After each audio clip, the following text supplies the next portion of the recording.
Where's your dad's poetry?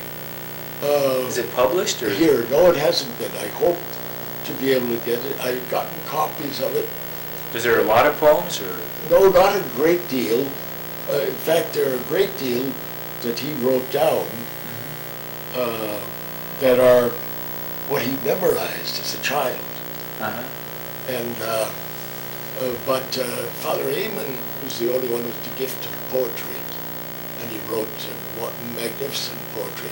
I had none of that, but like the first part of Dáil Éireann, Arthur Griffith, for all his innie up for Free Stater, Arthur Griffith had a great idea. The propaganda of the British government at the time of the Rising was these are a bunch of hotheads. They don't represent the will of the Irish people. The will of the Irish people is represented by the duly elected members of Parliament that sit in Westminster. So Griffith made the suggestion that they accept that and run candidates for Parliament to sit in Westminster and not go to Westminster. They got over 75% of the vote. A very, very clear majority was nationalist, and the overwhelming number of the nationalists were Republican.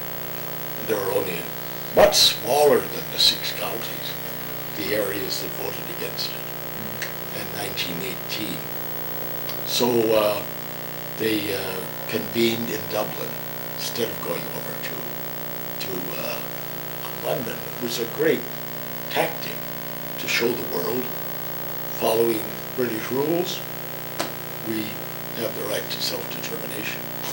So my father's poem that he wrote that year, the sitting of the first Dáil, there were so many Irish poems that talked about the scattering of the company, the flight of the earls, and so on, the flight of the wild geese in Sarsfield's time. And my father used the theme of the gathering of the company. And it starts out, if I had the learning of Homer Aishthig, Homer the learned one, who left books and papers after him with taste, it is not of Troy East, or the wife of Menelaus I would sing, but I would go to Erin of the branchy wood, and there rhyme gravely the gathering of this company. So that's retitled his poem Dáil Éireann, the Irish Parliament. And the next one that he got a medal for was called Seachtain na Cosca, Easter Week, Trinity Easter Week. By the way, the only invective poetry that my brother ever wrote was to Oliver St. John Gogarty. He was going to send it to him. And an Irish Christian brother coming through Butte told Eamon, he said, Eamon, he's dying of cancer. And so Eamon never sent it to him. But Oliver St. John Gogarty, who's the Buck Mulligan in James Joyce's writings, his friend, well, that's Gogarty. Gogarty was a Free Stater, a member of the Free State Senate. And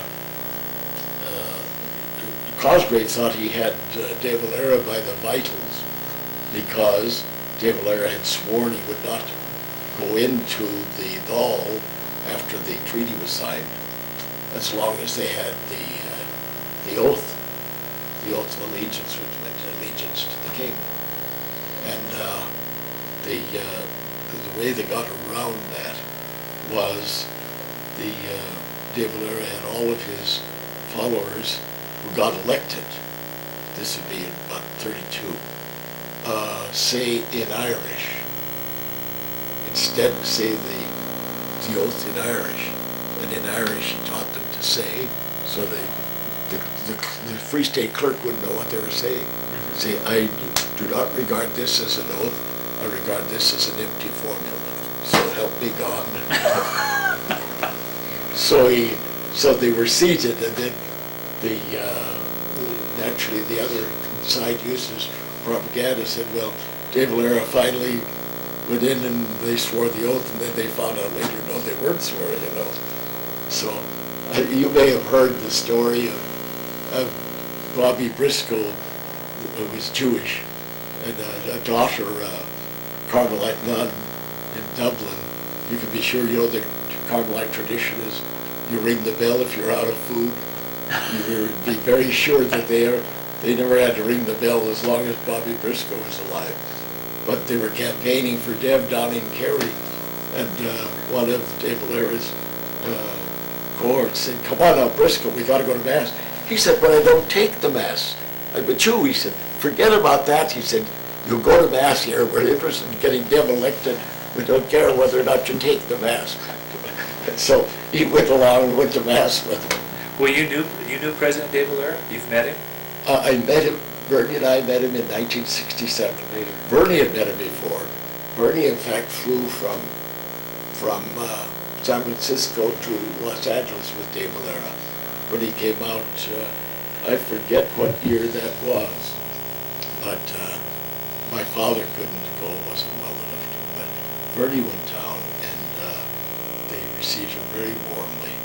And then when we got to Ireland in '67, we got to have an audience with DeValera, and it was very, very enjoyable because from the time we were little children, that was part of our night prayers, was to say, we bless our grandfather and grandmother and so on, and say, and God bless DeValera and save him from his enemies. Now my grandmother, I only knew one grandparent, my mother's mother, and she'd always say, save him from the dirty British. But now, what was her name? Harrington? What's her name? She was Murphy. Murphy, Julia Murphy. In fact, you know Thornton Wilder's Heaven's My Destination.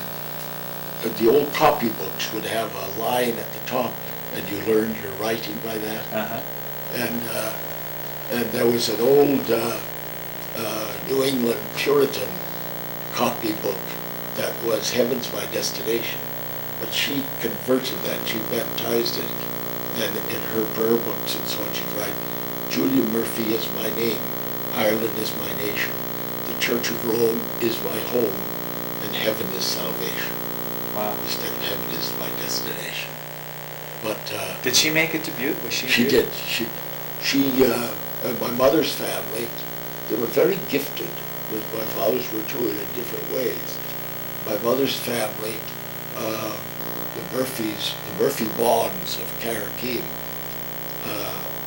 her father and her mother married in Butte, and my mother, in fact, was baptized by Father Vanderbilt in St. Matt's, who had married